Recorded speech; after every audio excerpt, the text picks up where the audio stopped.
आम्ही शुभाचे मावळे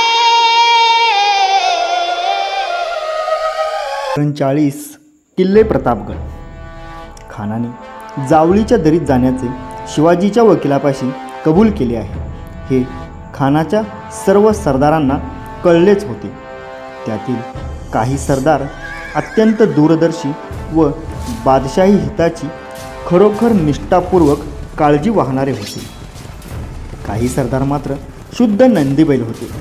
पंताजी गोपीनाथांनी गोड गोड बोलून त्यांच्याकडून खानाचा कपटी उद्देश केव्हाच माहीत करून घेतला होता. काही सरदार मोठे उत्साही पीर होते. जावळीत जाऊन शिवाजीला जिंकलेच पाहिजे अशी त्यांना घाई झाली होती. पण काही शहाणे दूरदर्शी सरदार मात्र खानाला अगदी स्पष्टपणे म्हणाले, गुस्ताखी मुआफ हो हुजूर, आपके इरादे पर आप शौक से अमल कर सकते हैं, लेकिन इसमें सरासर धोखा है. शिवाजी ने आज तक किसी के आगे सर नहीं झुकाया. शिवाजी बहुत चालाक है, बहादुर है, सूरमा है.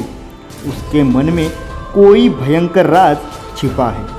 इसलिए यदि आज वह हुजूर को जावली में तशरीफ़ लाने का पैगाम भेज रहा है तो इसका साफ मतलब यह है कि उसका इरादा कुछ और है. जावली का मुल्क खतरनाक है. हाथी, घोड़सवार और फौज को साथ ले जाना मुसीबत मोल लेना है. वह मुल्क पहाड़ों जंगलों से भरा हुआ है. इस खतरे को आप जानबूझकर मोल लें.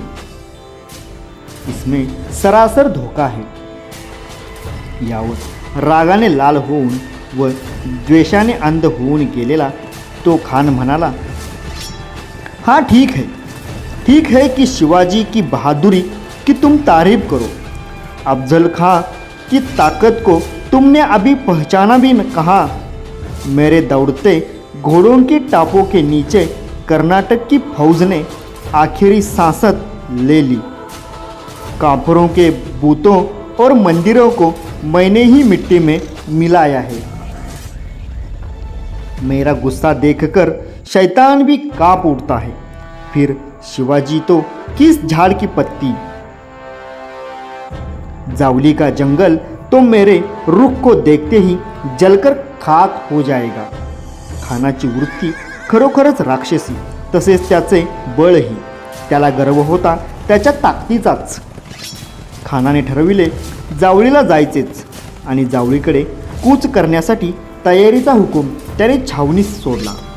महाराज गडावर वाट पाहत होते पंताजी काकांची. काका अफजल खानाचा दमदाटीचा निरोप घेऊन निघाले व गडावर येऊन पोहोचले. महाराजांनी आतुरतेने काकांची भेट घेतली. काकांनी सर्व हकीकत सांगितली. खान जावळीत येण्यास तयार झाला ही गोष्ट इतकी उत्तम झाली की निम्मी बाजी आत्ताच सर झाली असे महाराजांना वाटले. खानाशी झालेली बोलणी व छावणीची सर्व माहिती काकांनी सांगितली. त्या रात्री महाराजांनी एकट्या काकांना अगदी एकांतात बोलावून घेतले. महाराजांनी खानासंबंधी गुप्त हकीकत काय काय कळली ती सांगा म्हणून म्हटले. तेव्हा काका ती सारी गुप्त हकीकत सांगू लागले. खानाच्या मनात दुष्ट बुद्धी आहे. सल्ला करून महाराजास भेटीस आणून दगा करून कैद करून विजापुरास धरून न्यावे ऐसे आहे. खानाचा हेतू उघड आहे. दगा करण्याचा ठाम कळला. महाराजही मनाशी हेच धरून चालले होते. कारण याच खानाने कर्नाटकात शिरेपट्टणच्या कस्तुरी रंग नावाच्या राजाला तहासाठी किल्ल्यातून बाहेर बोलावले. त्याला शपथपूर्वक विश्वास दिला. कस्तुरीरंग राजा खानावर विश्वास ठेवून भेटीस आल्यानंतर खानाने भेटीत दगाबाजी करून त्याचा खून पाडला. खानाचा हा इतिहास अगदी ताजा होता. पण ही खानाची राक्षसी वृत्ती पाहून महाराज जास्तच गंभीर झाले. त्यावर काका म्हणतात, महाराज मी खानास जावळीच घेऊन येतो. तुम्ही हिम्मत धरून एकांगे करून खानास मारणे, त्याचे सारे लष्कर साप लुटणे, राज्य सर्व आपले करणे. पंताजींचा हा पीळ होता, ही इच्छा होती, हा सल्ला होता. महाराजांना तो पटला. अत्यंत धाडसाची व जीवावरची ही गोष्ट होती. सोपे नव्हते. तरीही काका म्हणाले की हिम्मत धरून एकांगी मारा. खरोखर हा सल्लाही हिमतीचाच. महाराजांनी काकांना पुन्हा खानाकडे पाठवायचे ठरविले. पुन्हा एकदा खानास जावळीस येण्याबद्दलचा आग्रह करायचा. आपल्याला दगाच करायचा असा निर्धार करून आलेल्या खानाला जावळीच्या दरीत कोंडून फौजेसह बुडवायचाच असा निर्धार महाराजांनी केला. गडावरती रोजच खलबते चालली होती. तानाजी, कान्होजी, येसाजी, मोरोपंत, शामराजपंत वगैरे सर्व मंडळी महाराजांभोवती बसून आलेल्या या अरिष्टावर विचार करीत होती. गडावर दिवसेंदिवस अत्यंत गंभीर वातावरण पसरत होते. तिकडे आईसाहेब राजगडावर चिंता करीत होत्या. त्यांना महाराजांनी प्रतापगडावर मुद्दाम आणले नव्हते, कारण प्रत्यक्ष खानाशी होणारा डाव त्यांच्या डोळ्यापुढे होऊ लागला तर त्यांच्या मनावर फार ताण पडेल. पण राजगडावर राहून तरी कुठे कमी ताण पडत होता. पुन्हा काका वाईस निघाले. प्रतापगड ते वाई म्हणजे 16 कोसांचे अंतर. वाटा ह्या अशा. अर्ध्या कोसाचा प्रतापगड उतरायचा, पुन्हा 1.5 कोसाचा महाबळेश्वराचा डोंगर चढायचा, पुन्हा 1.5 कोसाचा पसरणी घाट उतरायचा. थोडे का होते श्रम हे, पण थकले वाकलेले काका थोडे घोड्यावरून, पालखीतून आणि पायी हे अंतर तोडीत. एकदा वारी झाली, आता दुसऱ्यांदा निघाले होते. निघण्यापूर्वी महाराजांनी काकांना म्हटले, काका, खानास सांगणे की राजा बहुत भीतो, वाईस तुमच्या भेटीस यावयास धीर पुरत नाही. खानसाहेब वडील आहेत, जावळीस येऊन भेट देतात तरी भेटीस येतो. आपण यास हाती धरून धीर भरवसा देऊन बादशहाचे मुलाजमतीस नेऊन ऊर्जित करतील तरी थोरपण आहे. ऐसे कित्येक मजकूर सांगून खानास जावळीस घेऊन येणे. काका निघाले. वाईत आले. खान तर उतावळ्या नवऱ्याच्या वर घाई करीत होता जावळीस निघण्याची. तरी पण पंताजी म्हणाले, आमचा राजा कचदिल आहे, तेथे वाईत भेटीस येता शंका धरितो. आपणच जावळीस चलणे, तेथे भेटीस येतील दिलासा करून बरोबर राजास घेऊन जाणे. तेव्हा खान म्हणाला, अरे भाई, शिवाजी डरता क्यों है? मैं तुझे सलाह दे रहा हूँ. जो किले तेरे हैं वह तो तुझे मिलेंगे ही, और उनके साथ और ज़्यादा दौलत भी.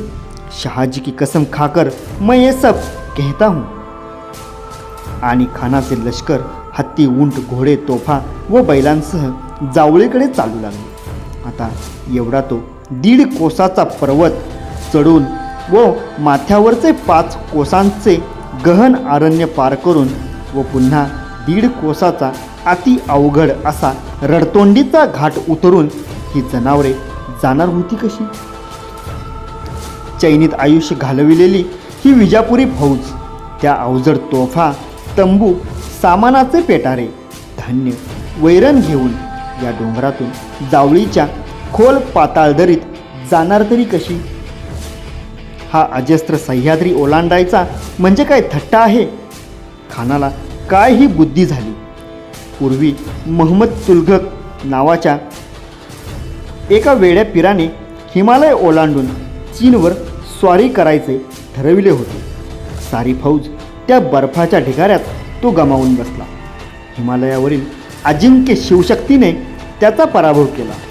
आता अफजल खान सह्याद्रीची एक प्रचंड रांग ओलांडून प्रतापगडावरची शिवशक्ती जिंकायला चालला होता. धन्य त्याच्या मुत्सदेगिरीचा. आणि त्याचे सल्लागार कोण? प्रतापराव मोरे, खवास खान आणि अंकुश खान, अरण्य पंडित. फौज मुंगीच्या पावलांनी महाबळेश्वराकडे वाटचाल करू लागली. फौजेतल्या बातम्या हेरांमार्फत गडावर रोज खडानखडा जात होत्या. पंताजी काकाही गडावर जाऊन पोहोचले होते. महाराजांनी गडाचा पक्का बंदोबस्त ठेवलेला होता. तयारी आणि चिंता रोज जास्त वाढत होती. खानाचे हत्ती, उंट वगैरे प्राणी व तोफा वगैरे साहित्य त्या पर्वतावर चढवताना काय हाल झाले हे सांगणे अशक्य आहे. सोंडांनी झाडांना विळखे घालून त्यांचा आधार घेत हत्ती वर चढत होते. वारंवार खरचटून कातडी निबर झालेल्या हत्तींचे गुडघेही रक्तबंबाळ होत होते. मेटाकुटीने ते वर चढत होते. घोड्यांचे व इतर जनावरांचेही तेच हाल. हत्तीच्या पायांनी निसटणाऱ्या धोंड्याखाली खालून वर चढणारे लोक सापडून मरत होते. झाडात अडकून खानाची निशाणे व छत्र्या पार फाटून गेल्या. अनेक लोक कड्यांवरून कोसळून मेले. जनावरे मोडली. आतोनात श्रम पडले. सह्याद्रीच्या शिखरावर गेल्यावर त्यांना स्वर्गात गेल्यासारखे वाटले. आता 5 कोसांचे वाटा नसलेले जंगल, मग फक्त 1.5 कोस घसरगुंडीसारखा उतार आणि मग जावळीची दरी. कमालीच्या यातना शोषित धडपडत कोलमडत अखेर हा सारा पसारा जावळीत पोहोचला. ते जंगल फौजेने गजबजून गेले. झाडावर पाखरू बसेना. जावळीपासून प्रतापगडाचा पायथा 1.5 कोस होता. जावळी सर्व बाजूंनी उंच उंच पर्वतांनी व जंगलाने वेढलेली होती. तेथे अफजलखान येऊन पोहोचला. गडावरचे सर्वच लोक चिंतामग्न होते. त्यांची झोप उडाली होती. जो तो डोळ्यात तेल घालून प्रत्येक क्षण काटीत होता. या खानाने सर्वांचे चित्त बैचैन करून टाकले होते. खानाचा तळ कोयनेच्या खोऱ्यात पडला. त्या भयंकर निबिड अरण्याचे व पर्वतमय प्रदेशाचे किती वर्णन करावे. त्या अरण्यात खानाच्या हजारो सैनिकांनाही भय वाटू लागले. पण खानाला मात्र अजिबात भय वाटले नाही. तो मनात म्हणाला, बस अब जावली का मुल्क मेरा ही है. जंगलात तंबू ठोकण्यासाठी जरूर तेवढी जागा साफ करून उंच व भव्य तंबू उभारण्यात आले. साखळदंडांनी हत्ती ठाणबद्ध करण्यात आले. जमिनीत मेखा ठोकून घोड्यांच्या रांगा बांधण्यात आल्या. उंटाचे तांडेही बांधण्यात आले. सैनिकांच्या हालचालींनी व इकडे तिकडे भटकण्याने ते अरण्य गजबजून गेले. अफाट जंगलाच्या मानाने ते सैन्य चिमुटभर वाटत होते. झाडीत ते पार झाकून गेले होते. महाराजांनी गडावर सर्व खाशा मंडळींची सदर भरविली. आपण खानाच्या लष्करात जाऊन खानाला भेटणे म्हणजे मरणच हे नक्की होते. म्हणून खानालाच प्रतापगडाच्या एका सोंडेवर भेटायला बोलवायचे आणि त्याने कसे यावयाचे म्हणजे कसे आले पाहिजे याचा मसुदा महाराजांनीच तयार केला. सर्व तपशील अत्यंत बारकाईने ठरवून महाराजांनी पंताजी काकांना खानाकडे बोलणी करण्याकरिता पाठवायचे ठरविले. काकांनी व हेरांनी यापूर्वीच महाराजांना एक अत्यंत मौल्यवान माहिती पुरविली होती. खानाच्या छावणीत हिऱ्या मोत्यांचे व्यापारीही मालासह विजापुराहून आलेले असून खूप मोठे घबाड त्यांच्यापाशी आहे. ही ती मौल्यवान माहिती समजल्यापासून महाराज अगदी बैचैन झाले. खानासारखा पितृतुल्य महापुरुष आपल्या भेटीस येणार. शिवाय अंकुश खान, मुसे खान, अंबर खान, याकूत खान व मंबाजीराजे भोसल्यांसारखे प्रत्यक्ष काका आपल्या मुलखात आले. आता त्यांचा मानसन्मान कसा करावा. तेव्हा महाराजांनी ठरविले की हे हिरे मोतीवाले अनायासे खानाबरोबर आलेले आहेतच, त्यांनाच गडावर बोलावून घ्यावे. खानाला सांगितले म्हणजे खान देईल पाठवून सर्वांना आपल्याकडे. त्यांचा सगळा माल एका मुठीने एकदमच खरेदी करू म्हणजे झाले. आणि पंताजी गोपीनाथ गडावरून खानाकडे निघाले. खानाच्या छावणीत आले. त्याला भेटले. महाराज किती घाबरलेले आहेत व आपणाबद्दल त्यांना केवढा आदर व धाक वाटतो याचे पुराण पुन्हा एकदा त्यांनी खानाला ऐकवले. खान हुशारून जात होता आणि काकांनी मुद्द्याला हात घातला. ते म्हणाले की राजे आपल्या भेटीस येते यावयास घाबरतात. राजांची विनंती अशी आहे की आपणच गडाजवळ एकट्याने यावे आणि राजांना भेटावे. एकट्याने? खान बिचकलाच. पण काकांनी महाराजांचे सगळे म्हणणे तपशीलवार सांगितले. भेटीच्या योजनेचा तपशील पुढील प्रमाणे सांगितला. आपले सैन्य आहे तसेच छावणीत ठेवावे. एकट्या खानसाहेबांनी सशस्त्र निघावे व पालखीत बसून भेटीच्या जागी यावे. त्यांनी आपल्याबरोबर 2-3 सेवक घ्यावेत. खानसाहेबांनी भेटीच्या शाम्यात येऊन थांबावे. खानसाहेबांनी आपल्याबरोबर 10 शूर नेकजात व सुसज्ज हशम आपल्या रक्षणासाठी आणावेत, परंतु ते एका बाणाच्या टप्प्यावर ठेवावेत. शिवाजी महाराजांनी प्रतापगडावरून सशस्त्र यावे व खानसाहेबांची भेट घेऊन आदर सत्कार करावा व दोघांनीही तेथेच बोलणी करावी. शिवाजी महाराजांनीही आपल्याबरोबर 10 शूर नेकजात व सुसज्ज हशम आणावे व एका बाणाच्या टप्प्यावर मागे ठेवावे. खानाने ही योजना एकदम मंजूर केली. हा भेटीचा तपशील खानाच्या वकिलाने आधी मंजूर केला होता. खान आता अगदी आतुर झाला होता. त्याला शिवाजी हवा होता. काकाने ते ओळखले होते. काकांची नजर तीक्ष्ण, कान तिखट, बुद्धी बेधक आणि बोलणे खडीसारखे गोड होते. काकांनी खानाला अगदी योग्य हवे तसे डोलवले. काकांच्या डोक्यात हिरे मोतीवाल्यांची आठवण होतीच. ते खानाला आदबीने म्हणाले की आपला व आपल्याबरोबर आलेल्या शूर सरदारांचा मान मरातब कसा करावा हे आमच्या राजांना समजेनासे झाले आहे. ते तर फार बावरून गेले आहेत. तरी पण आपल्या छावणीत असलेल्या सराफी व्यापाऱ्यांना आपण प्रतापगडावर पाठवून द्यावे अशी राजांची आपणास विनंती आहे. राजे हिरेमोती खरेदी करू इच्छितात.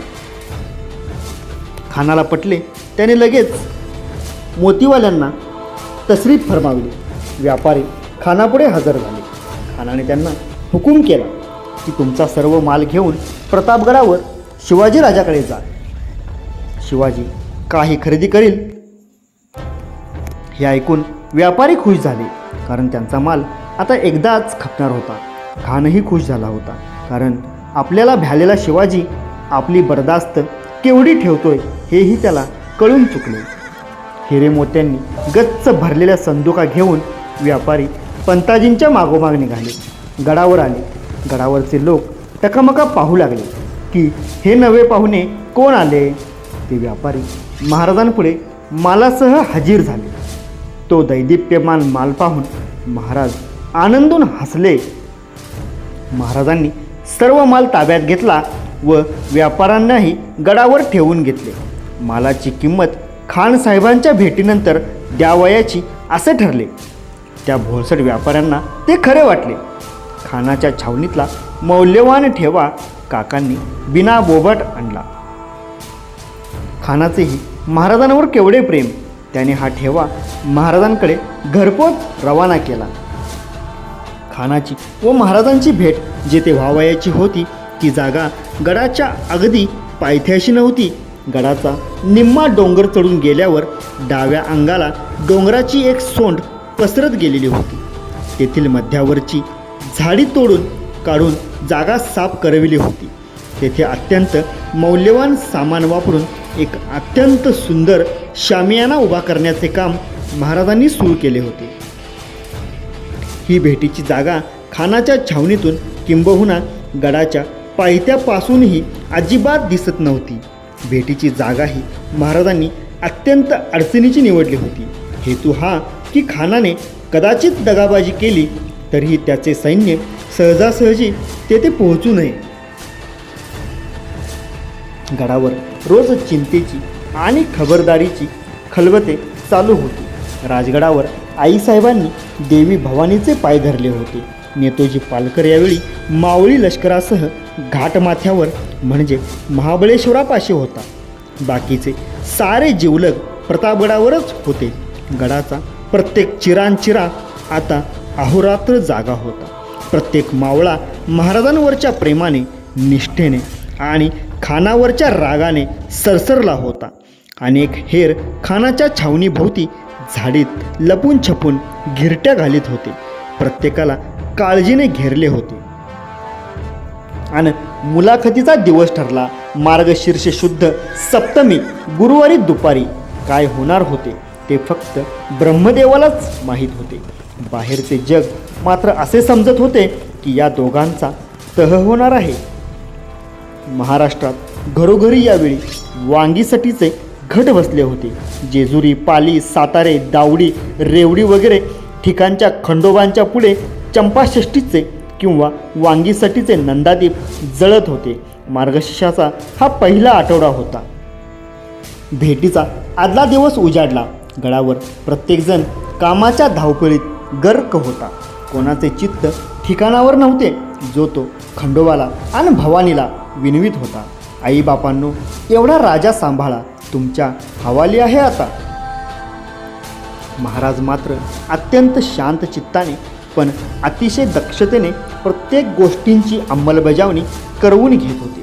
त्यांनी सर्व योजना अतिशय बारकाईने केलेली होती.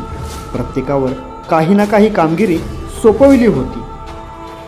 विशेष म्हणजे प्रतापगडापाशी एक विलक्षण खळबळीची व स्वराज्याच्या आणि महाराजांच्या प्राणाशी खेळ करणारी ही घटना घडत होती. तरीही स्वराज्याच्या इतर कोणत्याही मुलखात व किल्ल्यावर कोणत्याही प्रकाराने शिथिलता किंवा गैरशिस्त, घबराट, बेजबाबदारपणा व फितुरी अजिबात झाली नव्हती, होत नव्हती. अत्यंत व्यवस्थितपणे सर्व व्यवहार चालू होते. फक्त सर्वांचे कान, मन, डोळे महाराजांविषयीच्या चिंतेने व्यग्र झाले होते. काळजी केसासारखी वाढत होती. आदल्या दिवसाची रात्र प्राप्त झाली. काळरात्रच ती. बुधवार 9 नोव्हेंबर 1659. सारे बरे वाईट भवितव्य या रात्रीच्या गर्भातून उद्या बाहेर पडणार होते. रात्र दाटत गेली. महाराज नवगजीत बसले होते. त्यांनी आपल्या सर्व सख्या सवंगड्यांना, जीवलगांना, वडीलधाऱ्या मुत्सदी विचारवंतांना बोलावले.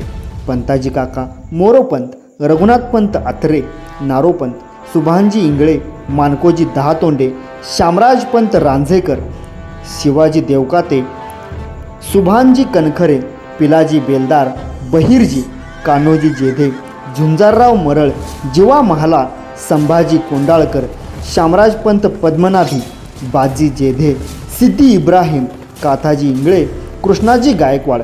किती जणांची नावे सांगू. सर्वजण महाराजांभोवती बसले. नेतोजी पालकरही घाटमाथ्यावरून आला होता. तान्हाजीचे आणि येसाजी कंकाचे नाव सांगायलाच हवे का. ते तर महाराजांचे जीव की प्राण होते. सगळे जमले. अगदी गंभीर वातावरण होते. सर्वांच्या चित्तात केवढा कालवा उडाला होता हे त्यांनाच ठावे.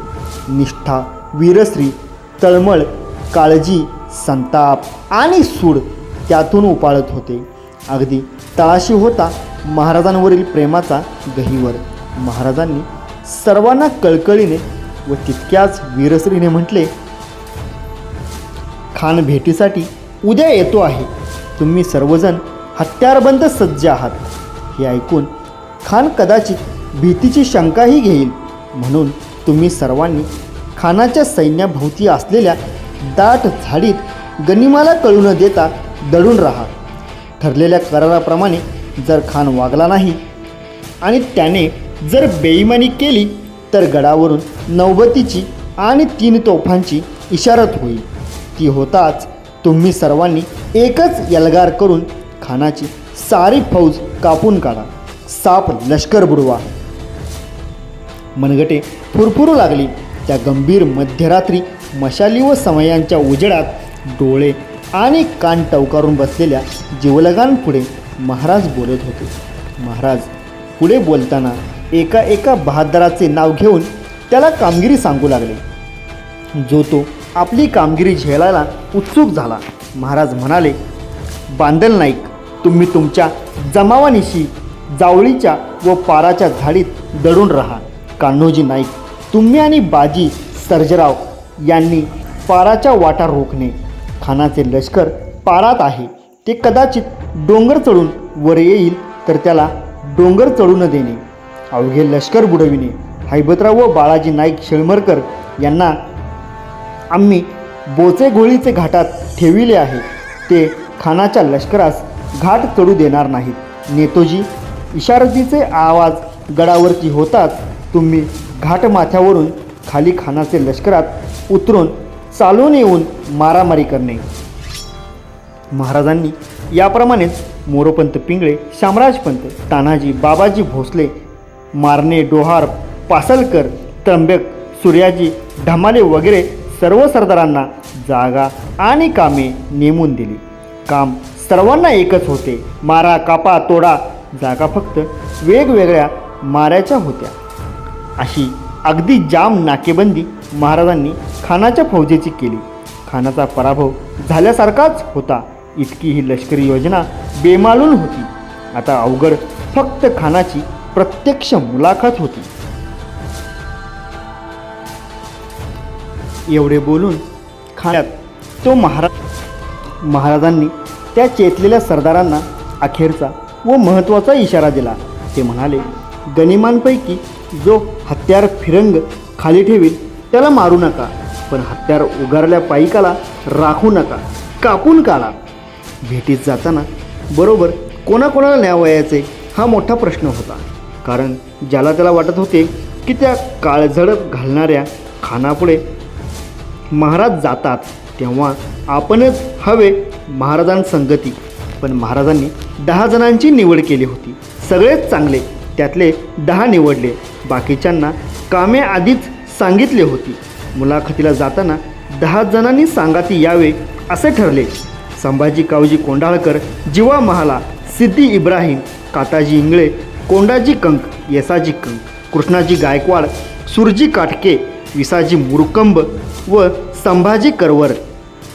हे 10 पटाईत वाघ अत्यंत शूर, चपळ, हुशार आणि निष्ठावंत होते. हे 10 जण म्हणजे महाराजांच्या अंगावरील 10 पदरी पोलादी चिलखतच होते. पंताजी काका महाराजांच्या बरोबर असणारच होते. सर्वांनी आपापल्या हाशमांचे जमाव घेऊन गुपचूप चोरपावलांनी गनिमाला थोडीसुद्धा चाहूल लागू न देता जंगलातील गर्द जाळ्यात, झाडांवर, ढोल्यात, खाच खळग्यात कुठेही जागा सापडेल तेथे चोरासारखे दडून राहायचे आणि गडावरून इशारतीच्या तोफा झाल्याबरोबर गनिमावर तुटून पडायचे.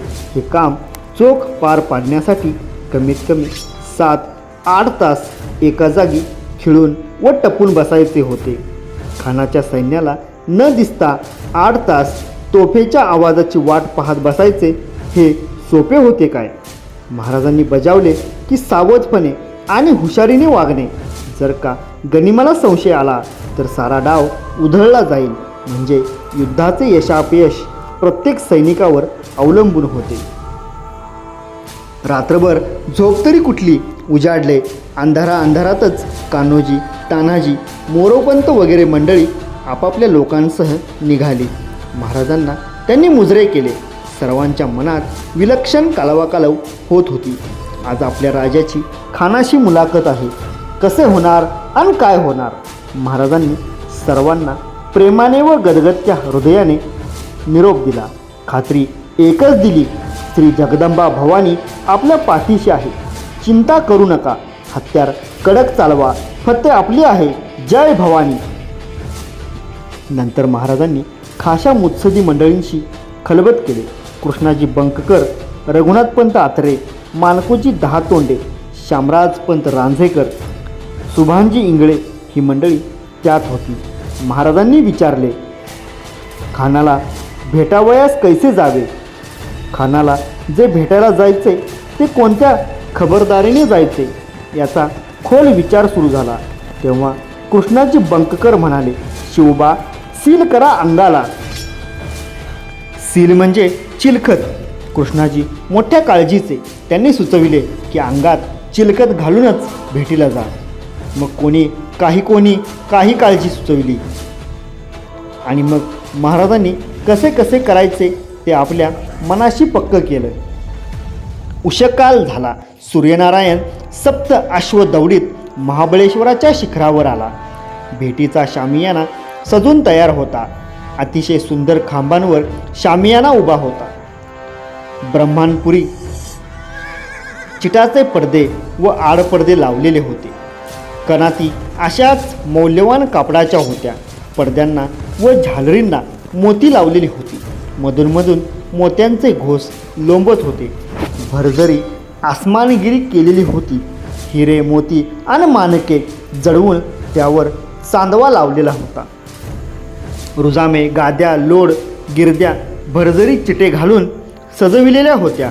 असा हा दिमागदार फर्रास डोळे दिपवीत होता. 4 कोपऱ्यात 4 सुंदर समया उभ्या होत्या.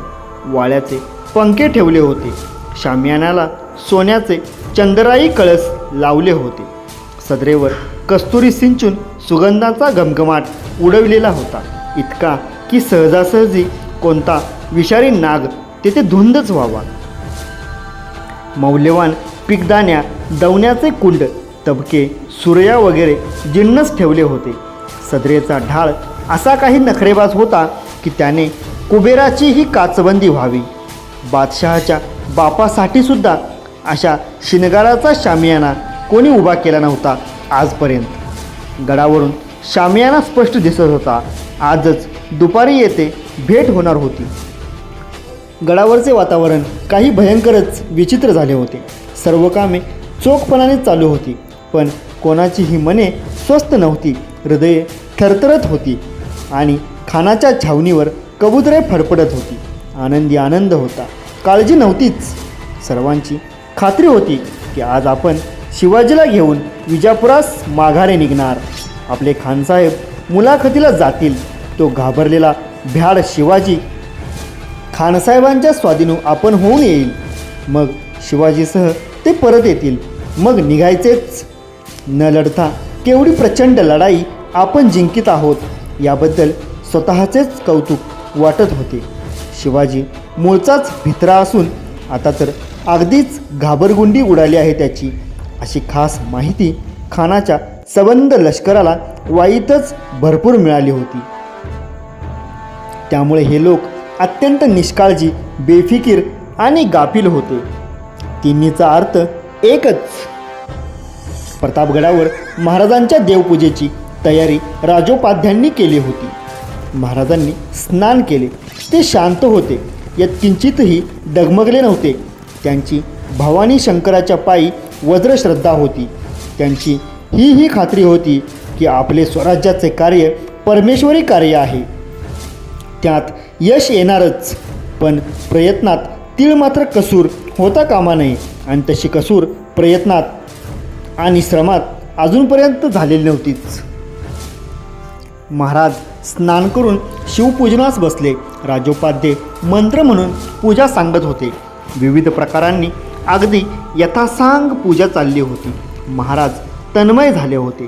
पूजाविधी आटोपल्यावर महाराजांनी नित्याचा दानविधी पार पाडला. यावेळी महाराज सकाळचे सुमारे 11 वाजले होते. पंताजी काकांना महाराजांनी खानाच्या छावणीत जाण्यास निरोप दिला.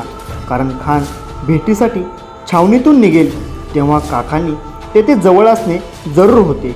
आणि त्यावेळी खानाने करारापेक्षा जादा हाशम बरोबर घेतले तर त्याने तसे करू नये म्हणून सावध राहण्यासाठी काकांना गडावरून खानाकडे रवाना केले. खानाच्या छावणीत आनंद उचंबळत होता. खानाची भेटीसाठी निघण्याची तयारी सुरू झाली. काका आले आणि त्यांना जरा विचित्रच प्रकार दिसला. जवळजवळ 1,500-2 हजार करोड हाशम बंदुका घेऊन निघण्याच्या तयारीत होते. हा काय प्रकार? शामियान्याबाहेर एक प्रशस्त पालखी तयार होती. खान तयारी करीत होता. अगदी गुप्तपणे त्याने एक धारदार कट्यार लपवून घेतली. गडावर तोफा ठासून सज्ज झाल्या. महाराज जेवावयास बसले. ते जेवले थोडेसेच. खान आपल्या शामियान्यातून बाहेर आला. केवढा तो प्रचंड देह. त्याच्या डोक्याला किमांश आणि अंगावर भरदार दरबारी पोशाख होता. खानाबरोबर कृष्णाजी भास्कर वकील व सय्यद बंडाही बाहेर पडले. 12 वाजले. सूर्य माथ्यावर आला. महाराज निघण्याची तयारी करू लागले. इकडे खानाची पालखी भोयांनी पुढे आणली. ते 1,500-2 हजार बंदुकीवाले हाशम निघण्याच्या तयारीने पुढे आले. ते पाहताच पंताजी काका बिचकले. ते घाईघाई खानापुढे आले आणि त्यांनी विचारले की हे 1,500 बरकंदाज आपल्याबरोबर मुलाखतीच्या जागी येणार आहेत की काय. तेव्हा खान म्हणाला की होय, ते येणार आहेत. हे ऐकून काका चटकन म्हणाले, इतका जमाव घेऊन गेलियाने राजा धाशत खाईल, माघारा गडावर जाईल, भेटी होणार नाही. शिवाजीराजा म्हणजे काय, त्यास इतका सामान काय करावा. राजा दोघा माणसांनीशी तिकडून येईल, आपण इकडून दोघांनीशी चलावे, दोघे बैसून भेटावे. पंताजींचे हे म्हणणे ऐकल्यावर खान क्षणभर उभा राहिला. वास्तविक करारात असे ठरले होते की फौज वगैरे कोणीही आणू नये, पण खान रेटून तशीच फौज घेऊन निघाला होता. पण शिवाजी भेटीलाच येणार नाही व घाबरून परत जाईल हे ऐकल्यावर त्याचा निरुपाय झाला. त्याने मुकाट्याने बेत फिरविला, फौज रद्द केली. फक्त कराराप्रमाणे 10 हाशम नेण्याचे त्याने ठरविले. तरी पण खानाला आनंदच झाला. गालावर गुलाब फुलले, डोळ्यात चमक उठली. पण का ते काकांनाच विचारा. शिवाजी घाबरट आहे, तो जास्त घाबरेल असे काकांनी सांगितले ना, म्हणून. महाराजांच्या भित्रेपणामुळे, घाबरटपणामुळे, भेगडळपणामुळे खानाच्या फौजेची व खानाची खूपच करमणूक होत होती आणि म्हणूनच महाराजांच्या भित्रेपणावर पूर्ण विसंबून मंडळी अगदी गाफील बनली होती. काकांनी हे फार सफाईने घडवून आणले. खान पालखीत बसला. चौघा भोयांनी पालखी उचलली. खानाबरोबर पंताजी काका व खास खानाचे असे कृष्णाजी भास्कर, सय्यद बंडा, अब्दुल सय्यद, खानाचा पुतण्या रहीम खान, पहिलवान खान, पिलाजी मोहिते, शंकराजी मोहिते व आणखी इतर 4 खान निघाले. खान निघाला. महाराज आचमनाप्रमाणे वारंवार थोडे थोडे पाणी प्याले. जगदंबा तुळजा भवानीचे त्यांनी स्मरण केले. रात्री ठरविल्याप्रमाणे त्यांनी पोशाख करण्यास सुरुवात केली. अंगात चिलखत घातले, डोक्यास जिरेटोप घातला, चिलखतावर जरीचे कुडते व अंगरखा घातला, जिरेटोपावर नेहमीचा त्यांचा मंदिल बांधला, कमरेला शेला बांधला, मोजके अलंकार घातले. त्यांच्या मंदिलाचा आणि अंगरख्याचा रंग पांढरा शुभ्र होता. मंदिलावर नेहमीप्रमाणे मोत्यांचा तुरा खोविला. शुभ्र अंगरख्यावर केशराचा थोडासा शिडकावा केलेला होता. पायी सुरवार पहिरली. महाराजांनी आस्तन्या सारल्या आणि ताटातील बिचवा व वाघनके उचलली. बिचवा एका आस्तनीत व बोटात वाघनके लपविली. नंतर महाराजांनी आरशात आपले मुखावलोकन केले. निघावयाची सारी तयारी झाली. पूर्ण तयारी झाली. दुपारचा 1 वाजला. खानाची पालखी भेटीच्या शामियान्यापाशी येऊन पोचली. खान पालखीतून उतरून शामियान्याकडे पाहत पाहत आत प्रवेशला. त्याच्याबरोबर कृष्णाजी पण, पंताजी काका व सय्यद बंडा आत आले. खानाचे बाकीचे 9 हाशम दूर उभे राहिले. खान तर सदरेचा थाट पाहून दिपूनच गेला, पण त्याच्या मनाचा मत्सराने जळफाट झाला. ते वैभव पाहून खान म्हणाला, ओहो, क्या शानदार शामियाना है. शाहजी जैसे मामूली सरदार का यह छोकरा और उसकी यह हैसियत, कहाँ से इसने यह असबाब पैदा किया. इतनी कीमती बिछायत तो हमारे वज़ीर आलम को भी नसीब नहीं. हुजूर आदिल शाह के पास भी इतना कीमती असबाब मौजूद नहीं. इंशाअल्लाह कहाँ से इसने ये सारा इकट्ठा किया. त्यावर काका खानाला अदबीने म्हणाले, पातशाही माल पातशहाचे घरीच जाईल, त्याची एवढी तजवीज कशाला. तेव्हा खान लोडाशी बसला. महाराज गडावरून निघण्याच्या तयारीत होते. त्यांनी राजोपाध्यांना व इतर ब्राह्मणांना नमस्कार केला. त्यांनी शुभाशीर्वाद दिले. मग महाराजांनी तेथे मुद्दाम आणलेल्या दही, दुर्वा व अक्षता यांना स्पर्श केला. सूर्यदर्शन घेतले. तेथे एक सवत्स गाय आणविलेली होती. ती महाराजांनी सुवर्ण दक्षिणेसह एका गुणवान ब्राह्मणास दान दिली आणि महाराज निघाले. ते निघालेले पाहून अनेक जण हट्ट धरू लागले की आम्हाला बरोबर न्या. सर्वांचीच हृदये गलबलून भरून आली. किल्लेदार आणि इतर असंख्य मावळी मंडळी भोवती होती. महाराजांचा कंठ दाटून आला. ते म्हणाले की माझ्याबरोबर तुम्ही सर्व येऊ नका. ठरलेले 10 जण फक्त येतील, पण तुम्ही गडाचे रक्षण करा. महाराज पुढे म्हणाले, माझ्या भावांनो, संभाजीराजाला सांभाळा. माझ्या गड मी तुमच्यावर निरवितो. स्वराज्य नेतोजी पालकरावर निरवितो. माझे विनवणे आहे, सांभाळा. तेथूनच आमचा मुजरा तीर्थरूप शहाजी महाराजांना सांगा. हीच निर्वा निरव. माझ्या दादांनो, रामराम घ्या माझ्या दादांनो. प्रतापगडाचा गळा दाटून आला. आईसाहेबांची आठवण झाली. तो मायेचा बंध केवढ्या कठोर मनाने महाराजांनी राजगडावर ठेवला होता. पण तेथे आईसाहेबांची स्थिती काय असेल? महाराज निघाले. सांगितलेली कामे चोख करण्यास सांगून महाराजांनी एका हाती पट्टा घेतला.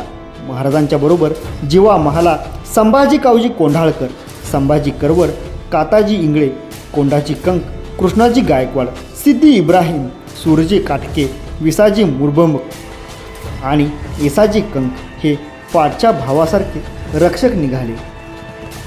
गडावर तोफा व तोफांजवळ मशाल घेऊन एक मावळा सज्ज होता. खानाने अधीरपणाने काकांना म्हटले की राजाला स्थिताप म्हणजे ताबडतोब घेऊन या. तेव्हा लगेच बाहेर दूर उभ्या असलेल्या मराठा जासुदाला बोलावून काकांनी गडावर निरोप पाठविला की महाराज चला, खान आला. हा जासूद गडावरचाच होता. काका स्वतः तेथून हल्ले नाहीत, कारण एखाद वेळी त्यांच्या गैरहजेरीत खान आणखी काही डोके चढवायचा. जासूद महाराजांपाशी आला. त्याने निरोप सांगितला.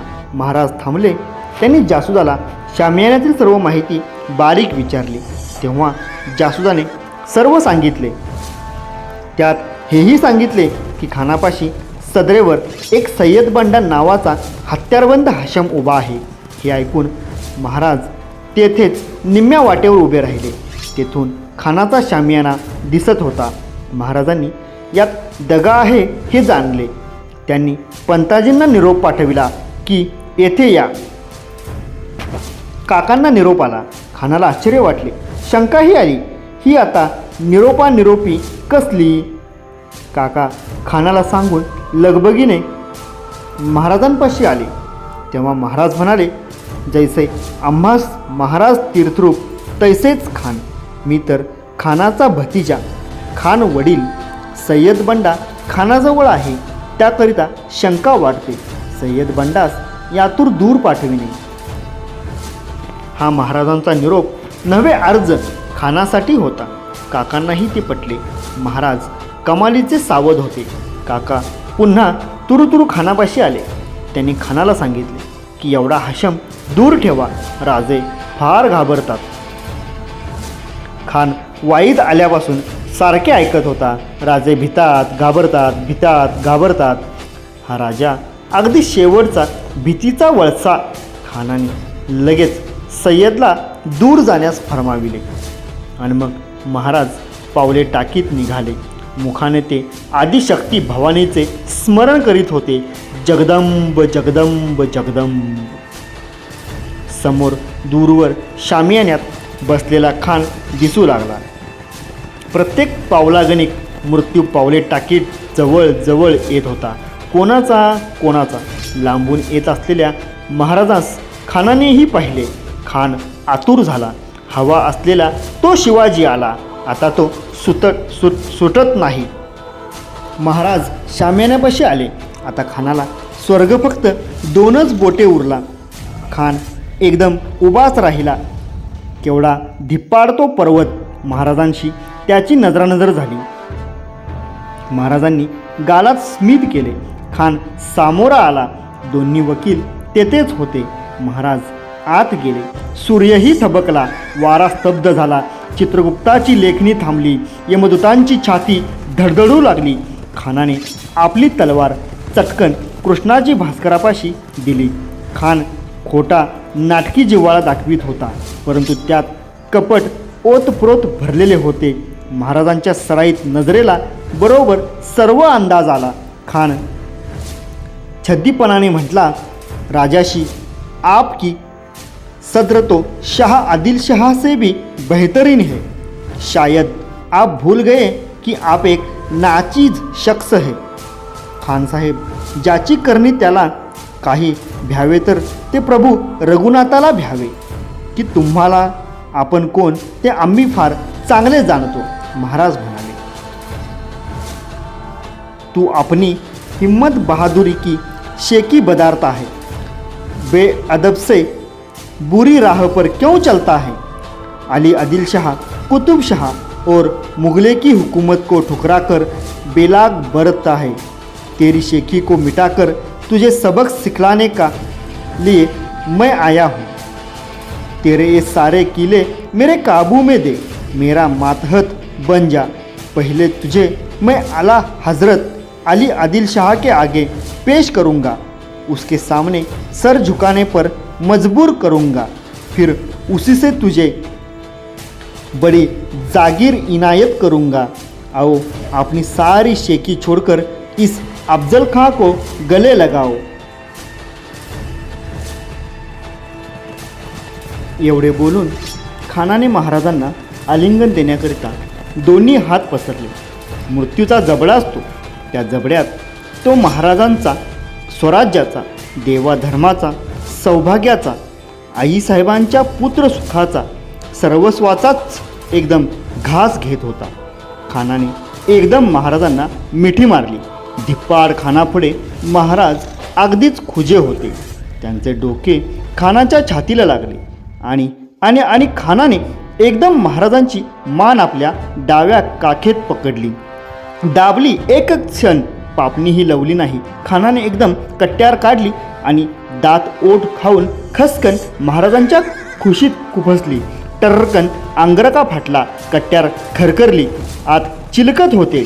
तेवढ्यात महाराजांनी अत्यंत चपळाईने बिचव्याचे तीक्ष्ण पाते खसकन खानाच्या पोटात खुपसले. एकदम खानाने प्राणांतिक आरोळी मारली. खान ओरडला, आ दगा दगा दगा लवा. भळकन खानाची आतडी बाहेर पडली. रक्ताचा धबधबा सुरू झाला. कसे घडले खानालाही उमजलेच नाही. सर्व काही एका निमिषात घडले. अवघा निमिषाचा खेळ एकदम गलबला उडाला. शामियान्याबाहेरही खानाच्या व महाराजांच्या रक्षकांची झुंज झुंपली. खानाच्या धैर्याची तरी कमालच. त्याने आपल्या हाताने आतडी सावरून झोकांड्या जात होत्या तरी उभे राहून ओरडून म्हटले, दुश्मन ने मुझे कत्ल किया, इसे काटो, खतम करो. तेवढ्यात वकील कृष्णाजी भास्कर याने आपल्याशी असलेल्या तलवारीने महाराजांवर वार काढला. तो वार अडवून महाराज म्हणाले, ब्राह्मणास शिवाजी ठार मारणार नाही. आम्हाला शिवशंकर हसेल. महाराजांची आम्हाला आण आहे की ब्राह्मणास मारू नकोस.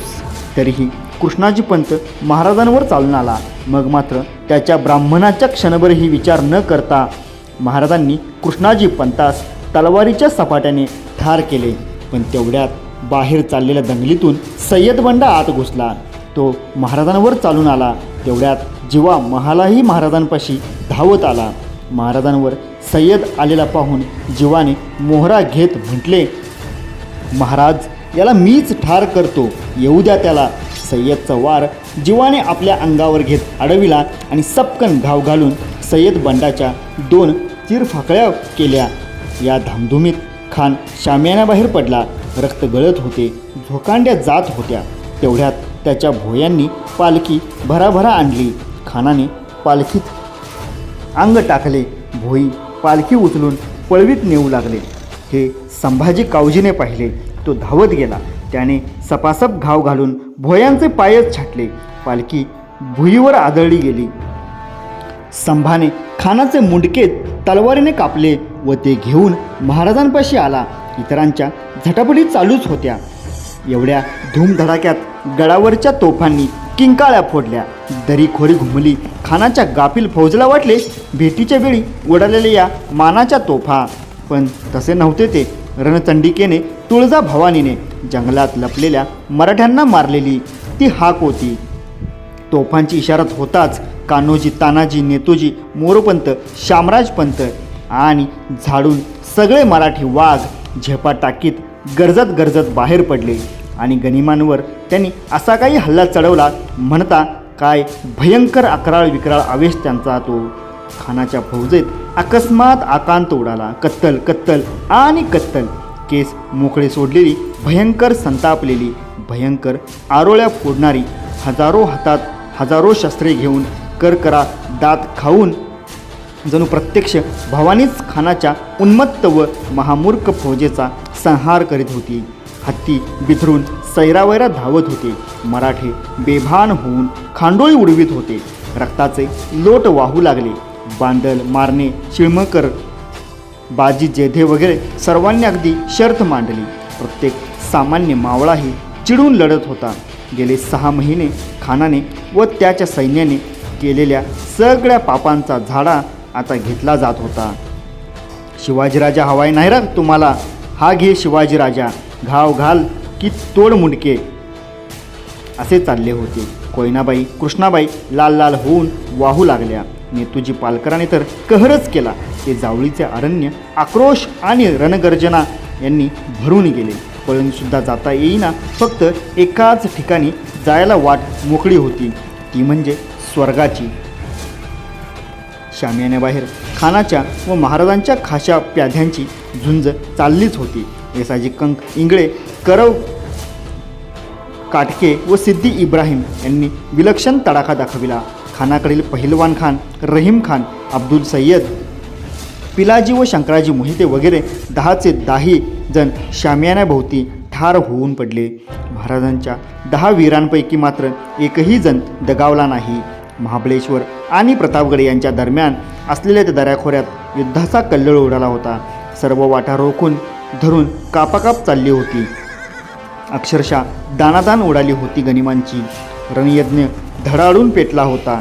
भेटीच्या जागी तर यज्ञाचे खासे बळी पडले होते.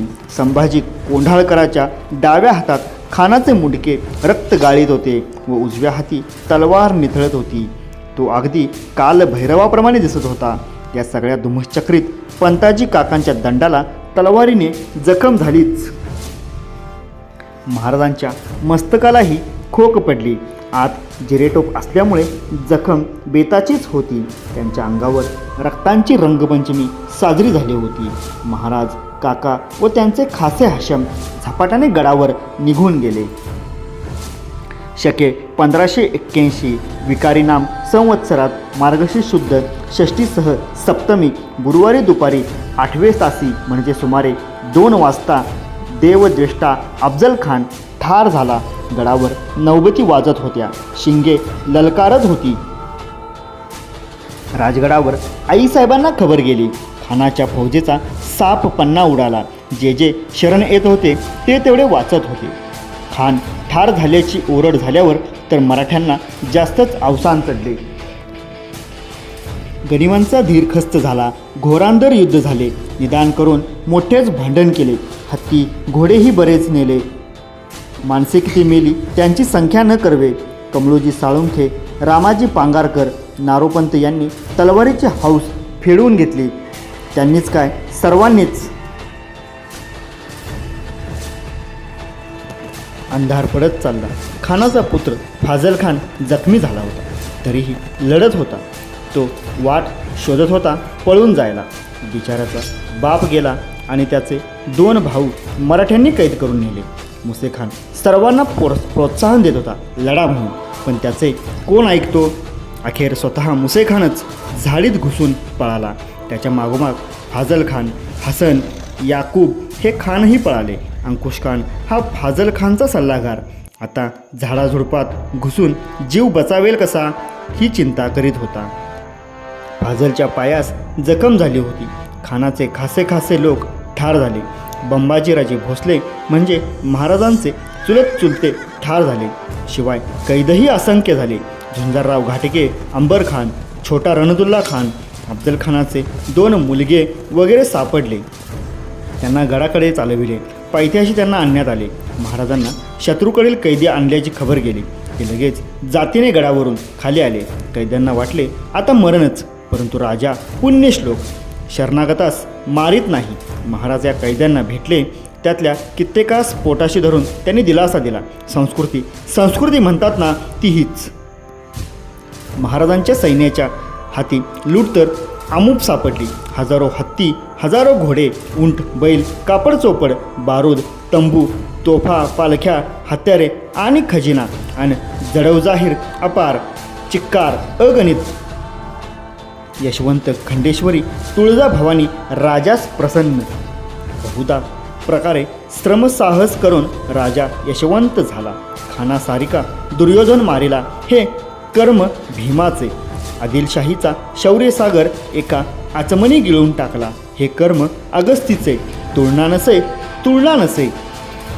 राजगडावर आईसाहेब तळमळत होत्या की प्रतापगडाखाली काय झाले असावे.